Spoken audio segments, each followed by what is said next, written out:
할렐루야. 네, 한 주간 잘 계셨죠? 네, 감사합니다. 자, 이번 주에 이렇게 극동방송을 이렇게 오고 가면서 차를 타면서 극동방송을 듣는데요. 극동방송 그 아나운서가 이제 이런 질문을 던지더라고요. 당신의 자녀가 지금 당신의 나이가 되었을 때 나를 어떻게 기억하고 추억하기를 원하십니까? 이런 질문이었어요. 그 얘기를 듣는데 저한테 던지는 질문 같더라고요. 내 나이가 되었을 때 우리 자녀들은 아빠를 어떤 사람으로 기억하고 추억할까? 그런 생각이 문득 들더라고요. 아빠를 어떻게 기억하고 추억할까? 여러분이 자녀들은 저도 뭐 자녀란 이 과정을 거쳐서 여기에 왔지만 여러분 자녀들은 부모의 눈물로 성장해요. 참 남모르게 흘리는 그 눈물 속에서 자녀들이 성장한다는 걸 잘 몰라요. 왜요? 부모들은 자녀 앞에 그 눈물을 감추거든요. 그런데 그 눈물을 먹고 자녀들은 성장해 갑니다. 어느 정도 자기들도 어른이 되고 성인이 되어 가면서 이제는 그 부모들의 눈물로 성장하는 게 아니라 또 내가 흘려야 될 눈물이 있다는 걸 이제 알죠. 세상이 그렇다는 걸. 내가 대가를 치러야 되고 내가 때로는 눈물을 흘려야 되는구나. 그러면서 뭐가 돼요? 어른이 되어 가요. 어른이. 그래서 어느덧 훌쩍 들어보면은 내 자식이 어른이 돼 있네. 뭐 이런 생각이 딱 들어요. 여러분 그런데 우리가 자녀들이 어른이 되고 성인이 되었지만 여전히 부모는 흘리는 눈물이 있어요. 그 눈물이 뭘까요? 기도의 눈물이에요. 여전히 내 자녀가 크고 성장했지만 부모는 기도의 자리에서 여전히 내 자식을 위해서 울더라고요. 제가 신방을 다니면서 참 많은 기도의 제목들을 보았는데 그 많은 기도의 제목의 50% 이상이 다 자녀를 위한 기도였어요. 누구든지 부모는 내 자녀가 잘 되길 바라는 마음은 뭐 누구나 다 갖겠죠. 전에 사랑하는 성도 여러분, 지난주에 우리 온세대 연합 예배를 드렸습니다. 온 성도들이 같이 한 유니폼을 입고 하나님 앞에 예배하면서 자녀를 위해서 정말 손잡고 기도하고 부모를 위해서 기도하는 그 모습이 너무 좋았어요. 나중에 사진을 통해서 이렇게 보면서 참 감동이 되더라고요. 전에 사랑하는 성산의 가족 여러분, 우리 성산의 가족들은 3대 4대가 흘러갈지라도 예수님만 따라갑시다. 예수님만 좋아하고 예수님께 모든 소망이 있음을 바라보고 그 믿음을 물려주고 뿐만 아니라 기도의 눈물이 마르지 않는 우리 성산 공동체가 될 수 있기를 주의 이름으로 간절히 축복합니다. 아멘. 네. 여러분 마가복음은요 베드로의 흔히 제자라고 불리는 마가, 우리 이제 마가 요한이라고도 합니다. 이 마가에서 기록된 복음서죠. 여러분 마가는 사도 바울의 1차 전도 여행 때 바나바와 함께 1차 전도 여행을 떠났던 사람이기도 해요. 바나바의 조카였거든요. 그런데 중간에 마가가 무슨 이유인지 모르겠지만 그가 힘들다는 이유로 중간에 이제 전도 여행을 포기하고 돌아갑니다. 그 일 때문에 나중에 훗날 2차 전도 여행을 떠날 때 바울하고 누구하고요? 바나바하고 다투죠. 마가를 데려갈 것이냐 말 것이냐. 그러다 결국은 이제 누구와 같이 가요? 바울과 이제 실라가 이렇게 같이 가게 되는 그런 계기가 됩니다. 그런데 이 마가가요 나중에 훗날 사도 바울이 로마의 감옥에 갇혀 있을 때 그 로마의 감옥에서 끝까지 바울 곁을 지켜준 사람이 마가예요. 마가 참 대단하죠. 참 끝까지 그 바울 옆에서 복음의 그 사도의 길을 가고자 그 길을 지켰던 마가. 그 마가가 복음서를 씁니다. 그게 마가복음이에요. 마가복음서는 AD 65년에서 70년경에 쓰여졌다고 그래요. AD 65에서 70년경의 그 시기는 당시 로마의 네로 황제가 통치하던 시기예요. 네로 황제가 통치하던 그 시기에는 로마에 많은 그리스도인들이 핍박이 있었던 시대입니다. 수많은 로마의 그리스도를 주로 따르는 많은 믿음의 형제들이 핍박 가운데 있을 때 그들에게 마가는 희망을 주고 싶었어요. 소망을 주고 싶었어요. 눈에 보이는 세상의 시저가 복음 유앙겔리온이 아니라 눈에 보이지 않지만 우리에게 진정한 복음이 있다. 기쁜 소식이 있다. 그거는 주 예수 그리스도 한 분이시다. 그 복음을 그들에게 전하면서 그들에게 그 핍박과 어려운 상황 속에서 누구만을 바라보라고요? 예수님 바라보고 살아야 된다. 우리의 믿음을 붙들어야 될 가치가 있다라는 것을 그들에게 전하고 가르쳐주고 일깨워주고자 복음서를 썼거든요. 마치 그런 것 같은 거예요. 오늘 본문의 이 비유와 비슷한 거죠. 제자들이 지금 바다 한가운데 있습니다. 배를 타고. 그런데 그 배 한가운데서 뭘 만났어요? 풍랑은 바람을 만나요. 막 배가 요동치고요. 침몰할 것 같아요. 마치 당시의 그 로마 현실이 그랬어요. 많은 믿음의 형제들이 세상 한가운데 서 있습니다. 수많은 핍박이 있고 고난이 있고 환난이 있어요. 그런데 과거에는 예수님이 계셨는데 예수님 십자가에 죽으시고 부활하신 후에 승천하셨거든요. 초대교회가 세워졌지만은 예수님이 마치 그 교회에 계시지 않는 것 같아요. 그런 현실 속에서, 그 어려운 속에서 믿음을 지킨다는 것이 과연 정말 가치 있는 일인가? 우리가 어떤 삶을 살아야 되는가라는 이 부분에 대해서 의구심들이 드러나는 거예요. 과연 주님은 우리와 함께 하시는가? 그런 그들의 삶의 처지에 바울은 오늘 풍랑 한가운데, 바다 한가운데 만난 그 제자들의 이야기를 통해서 주님이 우리에게 이렇게 말씀하신다는 걸 전하고 싶은 거예요. 뭐라고 말씀하셔요? 안심하라. 내니 두려워하지 말라. 이게 그들에게 주고 싶었던 메시지예요. 주 안의 사랑하는 성도 여러분, 오늘도 주님이 저와 여러분들에게 찾아오셔서 안심하라. 내니 두려워하지 말라 라고 하시는 그 음성을 듣고 돌아가는 이 예배가 될 수 있기를 주의 이름으로 축복합니다. 여러분 31절 한번 읽을까요? 31절 시작. 예수께서 다시 45절 죄송해요. 예수께서 즉시 제자들을 재촉하사 자기가 무리를 보내는 동안에 배 타고 앞서 건너편 벳세다로 가게 하시고, 오늘 이야기는 제자들이 배를 타고 벳세다로 건너가는 도중에 있었던 이야기예요. 이 제자들이 배를 타고 벳세다를 건너가는 그 사건 이전에 어떤 사건이 있었냐면 오병이어라고 하는 기적 사건이 있었습니다.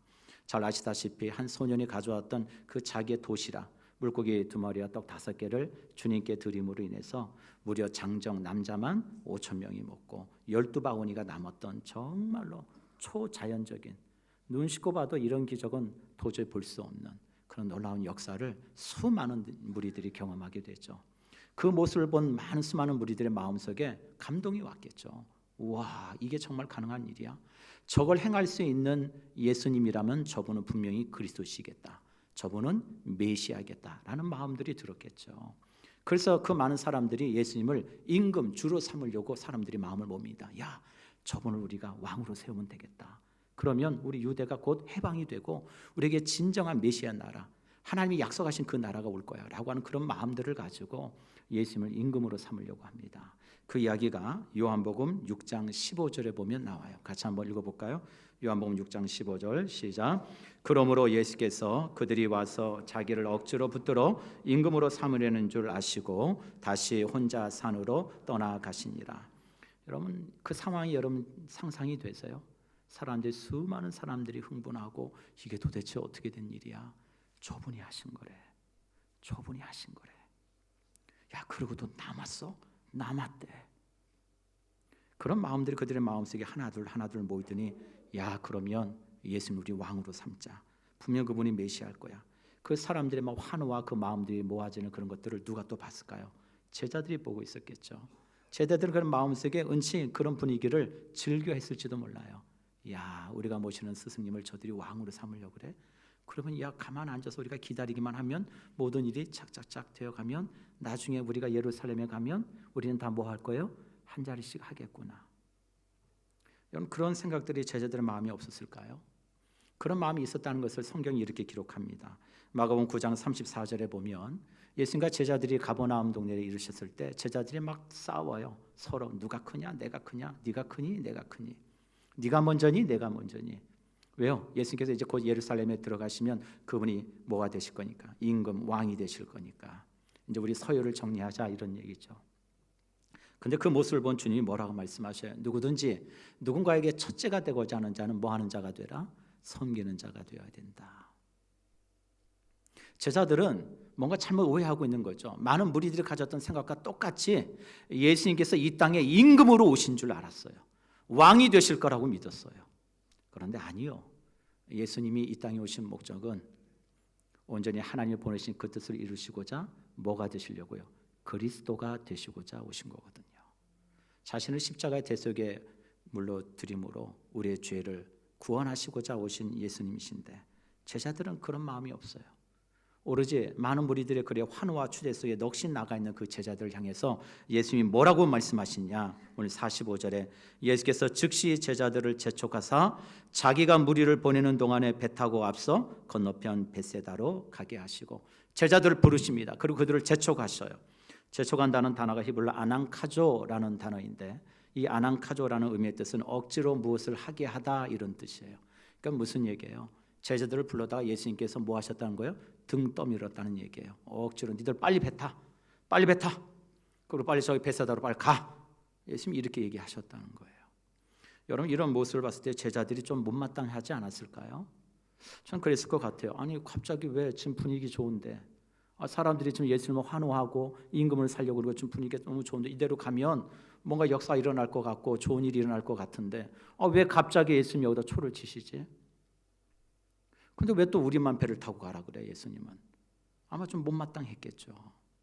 그리고 주님 금방 전에 오병이어 기적 사건이 있을 때 예수님께서 그러셨거든요. 제자들에게 야 이 무리들에게 먹을 것을 니들이 좀 주면 안 되겠니?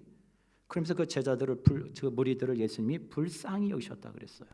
그 모습을 보고 오병이어 기적 사건을 통해서 그 많은 무리들을 먹이셨으면 제자들의 마음속엔 그런 생각이 있었겠죠. 아니 예수님 저들이 저렇게 환호하고 저렇게 마음이 열려 있으면 이때 복음을 좀 더 전하시고 말씀을 또 먹이시고 저들과 함께 하셔서 예수님 그 불쌍히 여기셨잖아요. 그 불쌍히 여기시는 마음을 가지고 저들과 좀 더 오래 있으시면 안 됩니까? 그러면 또 나중에 뭐예요? 저들이 예수님을 알아서 딱 옹립하실 건데 뭐 그렇게 성급하게 일을 그렇게 재촉을 하십니까? 그런 마음이 들었겠죠. 주안의 사랑하는 성도 여러분, 우리가 신앙생활을 하다 보면 우리 한 가지 우리의 삶에 아이러니한 일들을 좀 경험할 때가 있어요. 그게 뭐냐? 참 내가 의도하고 내가 생각한 것과는 좀 다른 방향으로 하나님 내 인생을 이끄실 때가 있다는 거예요. 그때 참 그 인생의 방향을 통해서 모습을 보면서 자꾸 내가 해석하려고 그러죠. 근데 그 해석은 나한테 있지 않아요. 저도 오늘도 일부 때 예배 말씀드렸지만 저도 군에 장교로 갈 생각은 전혀 없었습니다. 그냥 대학 2학년 때 빨리 군대 갔다 와서 제가 91학번이니까 근데 빨리 군대 갔다 와서 저도 제 앞길 가야겠다. 제 꿈이 기자였거든요. 그래서 정말 영어 공부 엄청 열심히 했어요. 그때는 기자 시험 보는 게 기자고시라 그랬거든요. 정말 대학 다니면서 뉴스 그지 맨날 사서 읽고 스크랩하고 달달달달 단어 외우고 그러면서 내가 대학을 다녔어요. 그런데 참 하나님 그렇게 안 하시더라고요. 물론 저희 아버지의 영향도 있지만 또 이렇게 군을 장교로 갈 수 있는 길을 또 하나님이 여시더라고요. 근데 지금 생각해 보니까 너무 감사해요. 제가 성격이 아이형이거든요. 내성적인 사람이에요. 피아노 치는 거 좋아하고 혼자 조용히 음악 듣는 거 좋아하고 저희 아내는 잘 알 거예요. 근데 군대 장교로 가니까 바뀌더라고요. 훈련이 되고 누군가를 리더해야 되고 이끌어가야 되고 하나님 그렇게 훈련시키시더라고요. 지휘자가 되고 지휘관이 되고 참모가 되고. 근데 참 감사하게도 제가 대위 때 국방부에 파견 가서 2년 동안 근무를 했어요. 국방부 차관 밑에서 일을 했거든요. 정부 부처잖아요. 대위가 그런 경우는 흔치 않았어요. 근데 모르겠어요. 왜 하나님이 저를 그 자리에 세우셨는지. 그래서 정부 부처 사무관들하고 같이 일하고 정부 부처를 다니면서 일도 배우고 정부 일이 어떻게 돌아가는지도 그때 좀 배우고 그때가 김대중 대통령 시절이었어요. 지금도 생각해 보면 그런 경험들을 하나님이 그냥 하시게 하시지는 않았을 거라고 생각이 들어요. 다 이유가 있으시겠죠. 지금도 그 길을 가게 하신 이유를 가만히 들어보면 내가 이 자리에 서기까지 하나님은 나를 훈련시키시고 준비시켰구나. 나 같은 사람이 뭐라고. 여러분 우리는 믿음의 길, 주님의 길, 예수의 길, 십자가의 길을 가는 사람들이에요. 우리의 뜻대로 가는 게 아니라 하나님의 뜻대로 가는 인생들이에요. 때로는 우리의 생각과 우리의 의도가 아닐지라도 하나님은 선하시다. 하나님은 인자하시다. 그걸 믿고 가는 게 신앙인 줄 믿습니다. 그러면 하나님 인생을 책임져 주세요. 내가 있어야 될 곳에 하나님 반드시 세워 주신다고요. 그걸 믿고 가셔야 돼요. 그러고 나서 예수님은 뭐 하셨다고 얘기하셔요? 46절에 무리를 작변하신 후에 뭐 하러 가셨어요? 기도하러 산에 올라가시니라. 마가는요, 여러분 성경책을 보면 예수님의 모든 사역과 시작 끝은 항상 기도였다고 기록해요. 그러니까 예수님은 항상 기도했다는 얘기는 무슨 얘기일까요? 내 뜻이 아니라 누구의 뜻이에요? 하나님의 뜻에 순종하겠다는 거거든요. 여러분 기도는 그런 거예요. 우리 사랑하는 성산의 가족 여러분, 기도하는 일에 게을리하지 않기를 바랍니다. 정말 열심을 내서 기도하셔야 돼요. 하나님께 쓰임 받기를 원하신다면 기도하셔야 돼요. 아무것도 염려하지 말고 모든 일에 기도와 간구로 너희 구할 것을 감사함으로 하나님께 아뢰라. 그리하면 모든 지각에 뛰어나신 하나님의 평강이 그리스도 예수 안에서 내 마음과 생각을 지키시리라. 마음이 지켜져야 보여요, 여러분. 마음이 4분 5일 되잖아요. 보이지 않아요, 여러분. 마음이 꾹 붙들리고 지켜져야 내가 봐야 될 것이 보여진다니까요. 무릇 지킬 만한 것보다 대 마음을 지키라. 생명이 그러니 이에서 남이니라. 마음을 굳건히 지키려면 기도하셔야 돼요. 기도. 여러분, 인생은 앞으로 나아가면 것도 있지만 때로는 멈추어 물러서면 것도 인생이거든요. 항상 앞만 가는 게 아니라 때로는 좀 잠깐 쉬어야 되는 것도 인생. 어떤 시에 보니까 이런 얘기가 있더라고요. 멈추어 서면 비로소 보이는 것이 있다. 저는 그 시 한 구절이었는데 참 마음에 와닿았어요. 멈추어 서면 비로소 그때 보이는 게 있대요. 너무 앞만 달려서 가다 보면은 정작 내가 봐야 될 걸 못 보는 경우가 너무 많아요.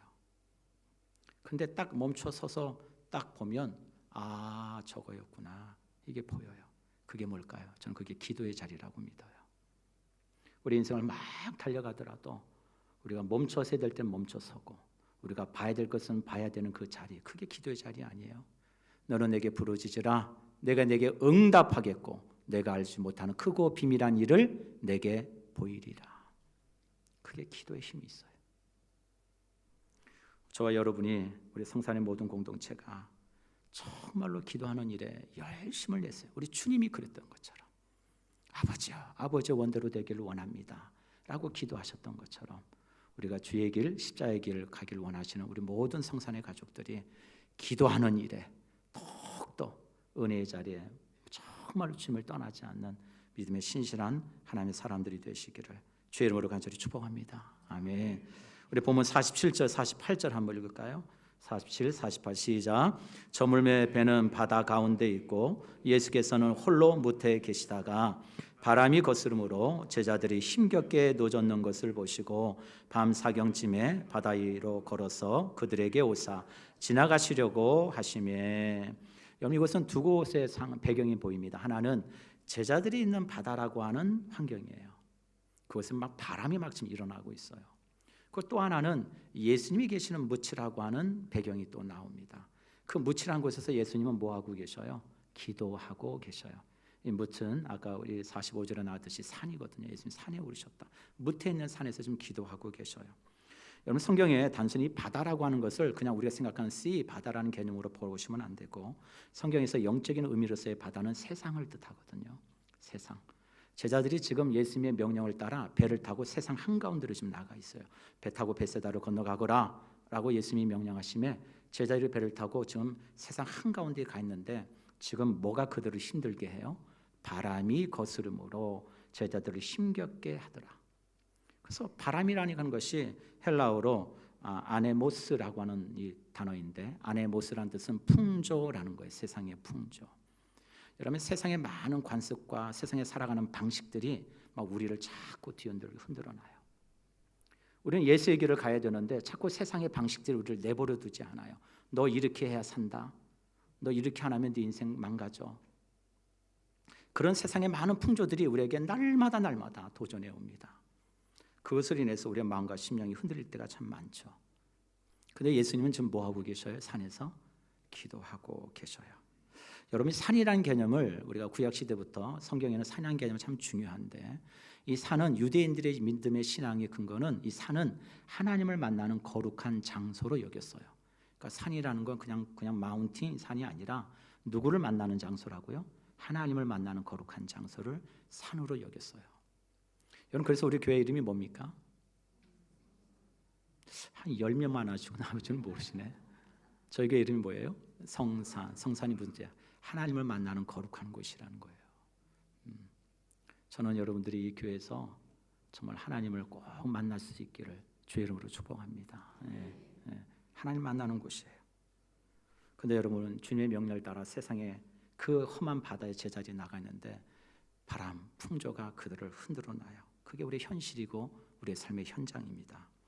지금 여러분, 배를 타고 건너가는 이 제자들이 풍랑을 만났어요. 근데 그들의 마음속에, 얼굴 속에, 머릿속에 떠오르는 오버랩이 있었어요. 아, 맞아. 전에도 풍랑을 만났었잖아. 그게 무슨 일이에요?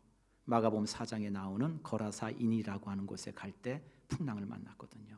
예수님께서 제자들에게 널 배를 타고 저 건너편으로 좀 가자라고 하실 때 제자들이 예수님과 함께 그 배를 타고 그 게네사렛 호숫가 갈릴리 바다를 건너가는데 큰 풍랑을 만나잖아요.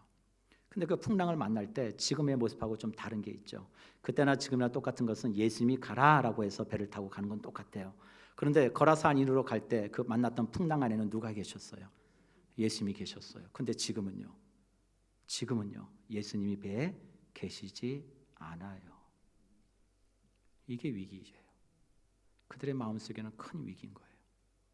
그때는 예수님이 배 안에 계셨어요. 비록 주무시고 계셨지만 제자들이 막 애를 쓰는데 안 되니까 나중에는 화가 나가지고 짜증이 나서 예수님 막 흔들어 깨우잖아요. 선생님 주여라고 하지도 않아요. 선생님 왜 우리가 죽게 된 것을 돌보지 않으십니까?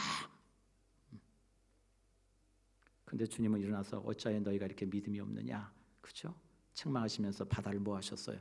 꾸짖으셨거든요. 그 꾸는 가운데 바다가 잔잔해진 일을 경험했어요. 근데 지금은, 그때는 배에 누가 계셨어요? 예수님이 계셨으니까. 근데 지금은요, 예수님이 안 계셔요. 그러면 어떻게 해요? 배에 빠져 죽겠네요. 그죠? 그런데 오늘 성경 말씀 보세요. 우리 한번 말씀 볼까요? 우리 8절 같이 한번 읽겠습니다. 48절 시작. 바람이 거스름으로 제자들이 힘겹게 노젓는 것을 보시고 밤 사경쯤에 바다 위로 걸어서 그들에게 오사 지나가시려고 하시매. 저는 이 말씀이 오늘 설교의 가장 중요한 핵심 구절로 삼았어요. 이 말씀을 가지고 오랫동안 씨름했죠. 여러분, 바람이 거스림으로 제자들이 힘겹게 노를 져요. 아무리 노를 져도 앞으로 나갈 수도 없고 어떻게 뒤로 물러갈 수도 없고 어떻게 도저히 방법이 없어요. 이러다가 조금 더 풍랑이 거세지면 배가 뒤집어질지도 몰라요. 여러분, 그런 상황을 그 다음 보세요. 노젓는 것을 예수님이 뭐 하셨대요? 보셨대요. 저는 이게 참 크네요. 우리 주님이 다 보고 계셨대요. 우리 사랑하는 성도 여러분, 우리 주님은, 우리 하나님은 지금도 저와 여러분의 삶을 주목하고 계시는 줄 믿습니다. 보고 계시는 하나님이세요. 우리 성경 한번 찾아볼까요? 출애굽기 3장. 저 일부 때는 얘기 안 했는데 한번 봅시다. 출애굽기 3장을 보시죠. 3장 우리 7절로 8절. 자막 띄워주시나요? 네. 우리 출애굽기 3장 7절 8절 우리 한번 읽겠습니다. 시작. 여호와께서 이르시되 내가 애굽에 있는 백성의 고통을 분명히 보고 그들의 감독자로 말미암아 부르짖음을 듣고 그 근심을 알고 내가 내려가서 그들의 애굽인의 손에서 건져내고 그들을 그 땅에서 인도하여 아름답고 광대한 땅, 젖과 꿀이 흐르는 땅, 곧 가나안 족속, 헷 족속, 아모리 족속, 브리스 족속, 히 족속, 여부스 족속의 지방에 데려가노 하노라. 아멘. 우리가 이것을 하나님의 7대 사역이라고 얘기해요. 우리 하나님은 어떤 하나님이시냐? 보시는 하나님, 우리의 고통을 보시는 하나님, 그리고 그들의 이 부르짖음을 뭐 하시는 하나님? 들으시는 하나님. 들으실 뿐만 아니라 그 모든 마음의 생각과 모든 것을 다 뭐 하셔요? 아시는 하나님. 그래서 그 아시는 하나님께서 우리에게 뭐 하셔요? 찾아오시는 하나님, 내려오시는 하나님. 그래서 애굽의 손에서 뭐 하셨어요? 내려오셔서 우리를 뭐 하셨어요? 건져주셨어요. 우리를 건져주시고 우리를 구원해 주셔요. 그리고 어떻게 하셔요? 그냥 그것으로 끝나는 것이 아니라 우리가 가야 될 영원한 안식으로 뭐 하세요? 인도해 가시는 하나님. 그리고 마지막으로 끝까지 뭐예요? 데려가라 한다는 건 포기하지 않는다는 거예요. 끝까지. 그래서 우리가 신약을 시대 사는 우리가 구원받은 하나님의 권속들이 주의 나라에 이르기까지 우리를 결코 믿음 안에서 떨어지지 않고 끝까지 하나님 보고 갈 수 있도록 우리에게 뭘 보내주셨어요? 성령 보혜사 성령님을 보내주셨잖아요. 우리 사랑하는 성도 여러분, 우리 주님은 지금도 보고 계셔요. 여러분들 남모르게 흘리는 눈물 주님은 다 보셔요. 절대로 원망하지 마세요. 그냥 하나님은 다 알고 계시니까 그 하나님의 은혜 보좌 앞에 엎드리세요. 그런 가운데 제가 또 하나 읽으면서 이해가 안 되는 게, 좀 의구심이 드는 게 이거였어요. 예수님 다 보셨대요. 그럼 빨리 오셔야 될 거 아니에요. 뭐 날라오시든 걸어오시든 그건 예수님의 능력이시니까. 아이고야, 저 제자들이 저 고생하네. 저러다 애들 또 큰일 나겠다. 막 빨리 오셨으면 좋겠는데, 근데 언제 오셨어요? 밤 사경에 오셨대요. 밤 사경이 오늘로 얘기하면 새벽 3시에서 6시예요. 그러니까 여러분, 새벽 3시, 6시가 가장 취약한 시간 아니에요? 예. 근데 좀 잠이 깨어가는 시간이기도 하지만, 날이 밝아오는 시간이기도 하지만, 그때까지 기다렸다가 예수님이 밤 사경쯤에 제자들에게 오시는데, 그 다음 얘기가 더 저는 의심이 들어요. 볼까요? 바다 위로 걸어오셔서 그들에게 오사 뭐 하셨대요? 지나가려고 그러셨대요. 그럼 왜 오시는 건데요, 도대체?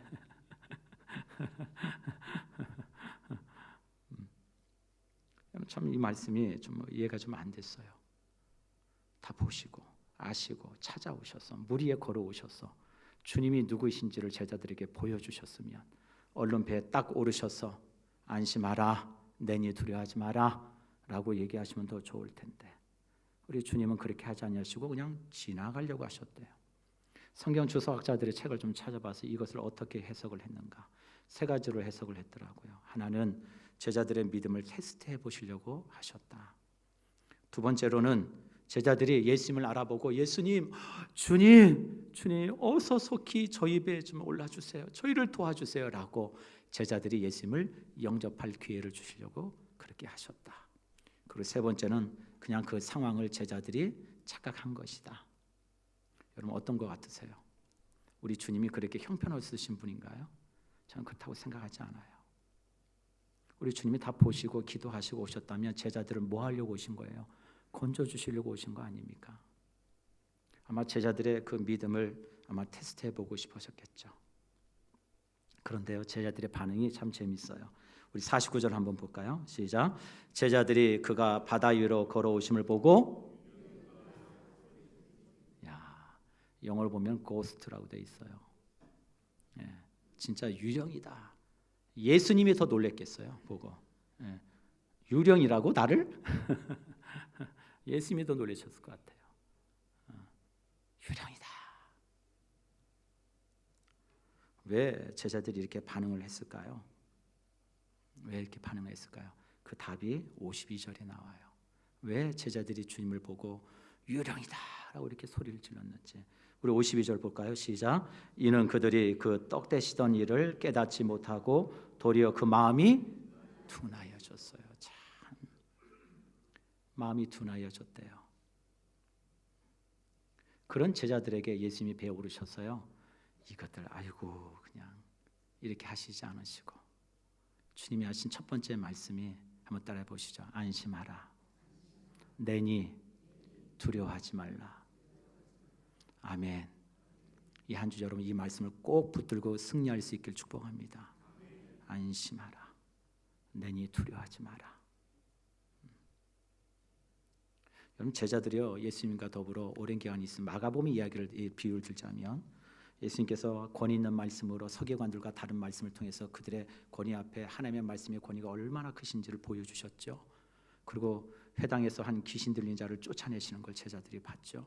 그뿐인가요? 회당장 야율의 딸을 어떻게 해요? 잔다 죽은 것이 아니라, 그러면서 그 죽은 아이를 살려내셨죠. 중풍병자를 살리시고요, 나병자를 고쳐주시고요. 여러분, 그뿐이 아니에요. 여러분, 심지어는 얼마 전까지만 해도 오병이의 기적을 통해서 수많은 무리들에게 허기짐을 채워주시고 공급해주시는 주님의 놀라운 역사를 제자들은 봤다고요. 그런데 오늘 성경 말씀이 뭐라고 얘기해요? 그들이 그 떡 대시던 일을 뭐하지 못하고 깨닫지 못하고 도리어 그 마음이 뭐하여졌더라? 둔하여졌더라. 우리도 마찬가지 아닙니까? 우리의 눈이 있어도 우리의 눈으로 주님을 바라보지 못한다면, 우리의 귀가 있어도 오늘도 내게 주신 하나님의 말씀에 내 심령과 귀가 열리지 않는다면 제자들과 다를 게 뭐가 있겠습니까? 우리가 지금 하루하루 살아가는 게 얼마나 큰 은혜인데요. 오늘 하루가 살아가는 이 삶도요, 지금 기적 같은 삶을 살아가는 거 아닙니까? 오늘 하루도 하나님이 저와 여러분들에게 매일매일 기적 같은 인생을 허락해 주시고, 오늘도 예배할 수 있는 은혜의 자리에서 하나님 바라볼 수 있도록 은혜를 주시니까 우리가 예배하는 거 아니에요?